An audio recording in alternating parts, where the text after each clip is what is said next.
Hello and welcome to our Henry County 4-H poster video. I'm doing this video because this year with the pandemic, we've had an opportunity to do a lot of things differently than we've done in the past. So we're doing a lot of stuff on virtual platforms this year. We are utilizing a lot of Google Classroom and Microsoft Teams. And one of the advantages of that is I do get to spend a little more time being in depth about some of our opportunities and contests. And so this is the first one I've had an opportunity to make a video about, and this is our poster contest, which is traditionally the first contest of our 4-H club meeting schedule. So I'm going to go through a PowerPoint and talk about the details of the poster contest and a couple of really cool changes that we have this year.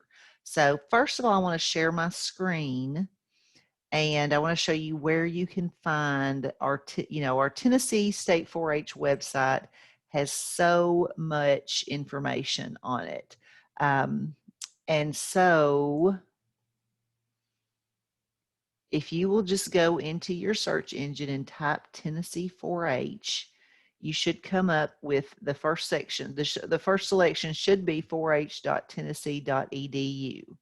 So you can click on that. And you can go to, feel free to peruse this website.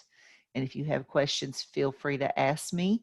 But if you'll go to what interests you, and go down to poster contests. The poster contest rules are listed here on the website along with the 4-H scorecard.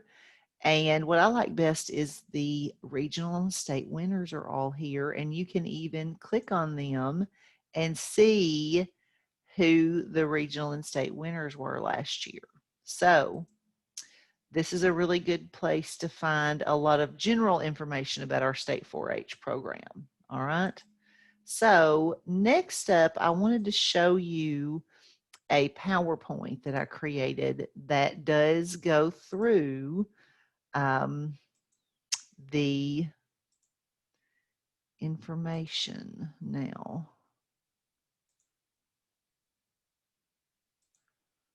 Let me see here. That did not change that. Okay. Hang on just one second. Technical difficulties. There we go, right there. Okay. So now you're looking at my 4-H PowerPoint that I've done in the slideshow. So it's on my second screen. That's not on my camera screen. So you'll see me kind of looking over here instead of looking at you. But I think we'll be okay. So this year it's really exciting because we are, the pandemic has kind of forced us to stand back and look at some of the things that we've been doing through the years. I think that this new change is timely, it's needed. I don't know how many people that are adults going into careers are making posters and billboards and things like that by hand like they used to. Not billboards, but like bulletin boards and things like that. It's all being done digitally on computers. And so this year you have two options for 4-Hers. You can either do a regular poster, what I would call a physical poster like we've done in the past, or you can create a digital marketing poster.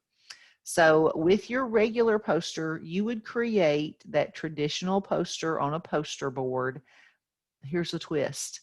To keep you from bringing this stuff into schools and out and having a lot of hands-on different things, I want you to take a picture of it and email it to me. All right. So you can take a picture and then put it in either PNG or JPEG format and email it to me. I'm going to have my email address at the end of this video for you. Okay. Now, if you're making a digital poster, put it in your favorite program, whatever that is, and then convert it into a PDF, and you'll email me as well, okay? Now then, can you get help? We get this a lot, especially from our younger 4-Hers. Can you have an adult assist you? Of course you can. The biggest thing is this is your 4-H program, not your parents or your Aunt Gina's or whoever, this is your 4-H opportunity. This is your opportunity to be a 4-H member and participate in all that is offered to you and that you're interested in. So you should do most of the work yourself. Yes, it is fine to get help, especially with things like ideas. How does the artwork get laid out? And are my letters straight? How do I work this computer? Those types of things. But you definitely should not let the adults in your life do the most work. You should be the one that's putting forth the most effort, okay? But it's okay to ask for help and to get help. That's my Bitmoji, by the way. That's supposed to be me. I've made a Bitmoji Google Classroom, so I've been having a lot of fun with that. So next up, let's go over some of the rules. The biggest thing is the poster is a 4-H poster, so it should promote 4-H and include the 4-H emblem. Now, when we use the 4-H emblem, we have permission to, as a 4-H agent and you as 4-H members, we have permission to use the 4-H emblem, even though it is a protected seal or symbol for the United States, similar to the presidential seal. So here's our 4-H emblems. There are official colors. Of course, our official 4-H emblem is green with white. You can also use clip art that features a white clover with a black outline and black H's, or the black clover with white H's. All three of these clovers are acceptable. Within the poster contest, you will see the green one more often than the black and whites. So not only do you have to use the correct colors, there are a few other things to go along with the 4-H emblem use. So when you use the emblem, that stem should always point to the right as you're looking at it, okay? Do not flip this image so that the stem points to the left. If you do, you'll see that this will be backwards, so that's not going to be correct. So the stem should always face to the right. The statement 18 USC 707 is going to appear, I've seen it two different ways, and I've got those both here. You may see it along the leaf border, or you may see it along the stem. Either way is fine and acceptable. That's how the emblem has been designed, with the lettering both ways. So you may use either one that suits your purposes. Now, another thing about the emblem is that it should not be rotated or turned on the side. So this first example I have here is the correct positioning for the 4-H clover. Another thing I wanted to mention, I didn't use the translucent or the transparent clip art, but there is transparent clip art. If you're doing a digital one, a digital poster, you can see on mine here, you can see the faint outline, and you'll want to avoid that most likely. So you can find transparent 4-H emblems on the website, on the internet. And if you don't, let me know and I'll email you one of mine, okay? But any of these 4-H logos you can find on the internet with an easy search, okay?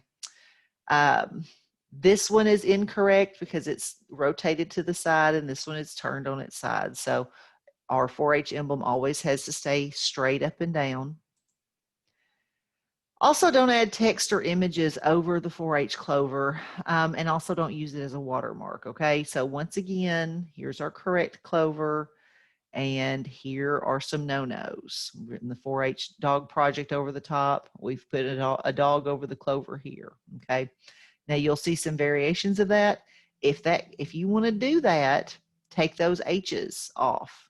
Just use a plain clover, a plain 4-leaf clover, and then you can feel free to put words or pictures over that clover, because when you find a green 4-leaf clover without the H's on it, it's just a plain old clover. It's not a United States symbol anymore. So that's no longer a copyrighted piece of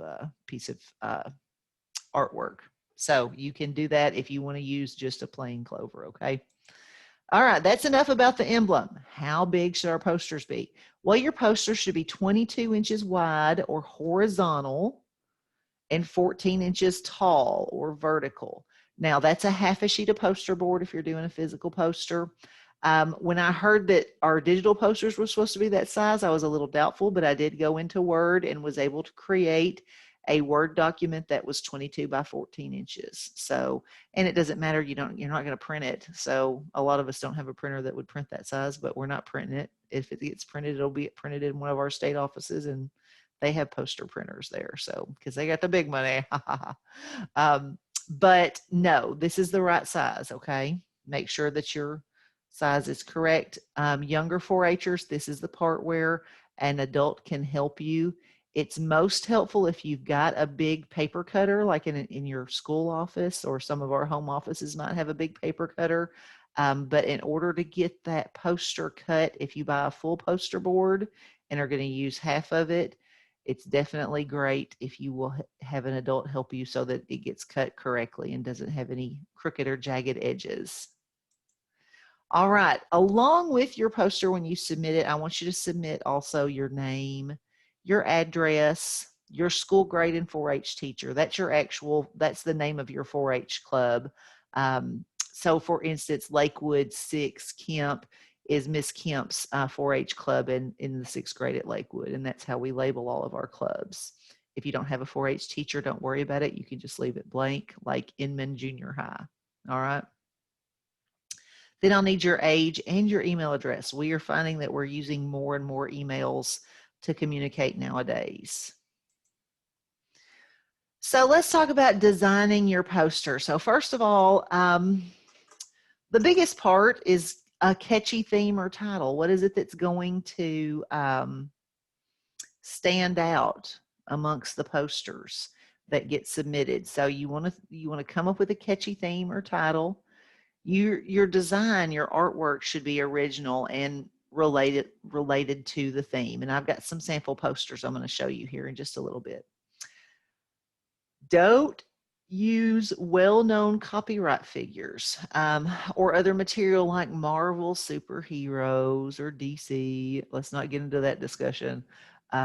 Disney characters, brands like Nike, things like that. Those are all copyrighted, and those are somebody else's intellectual materials. That's that, they own that. And so it wouldn't be fair for us to use those for our personal gain. And so we're not allowed to use those. What you are allowed is to, you can use generic stuff. So you could use, instead of Elmer Fudd, you could find a generic old dude that's a generic old hunter cartoon. And so that would be fine, but you could not use Elmer Fudd because he's copyrighted. And this is more of a personal rule for Henry County 4-H. This is not on the state website, but please do not use glitter on your poster. It looks so good, but it goes everywhere and it gets all over your friends and your teachers and your 4-H ladies, and then it gets in her vehicle when she picks it up, and then it's all over the office. It's like fairies everywhere. So please do not use glitter. Now, and the glitter I'm talking about is the kind that comes in the canister, and you put your glue down on your poster, and then you dump that canister on there, then it's kind of loose and goes everywhere. There are some really good alternatives like glitter. There's glitter glue. There is some paper that has glitter embedded into it, some craft paper now. You can, if you want to do that, that's fine. But that loose kind of glitter that gets everywhere is just more of a headache than it's worth for me. So we just ask that you not put glitter on your poster, okay? Also, don't use material that sticks out more than 1/8 of an inch. So if I have a quarter and I lay it flat on my poster, that quarter is going to stick out about 1/8 of an inch. So nothing can stick out farther than that. So one of the most common things that we catch 4-Hers on with that rule is the cotton balls for clouds. So yes, that 3D look is very lovely, but we can smush our cotton balls down or pull them apart, but most of the time they're going to be, even if we squish them down, they're still going to be more than 1/8 of an inch. So just be careful about that. We don't want anything that sticks out from the surface of the poster. And then all manner of art medium is welcome for you to create your poster if you're doing a physical poster.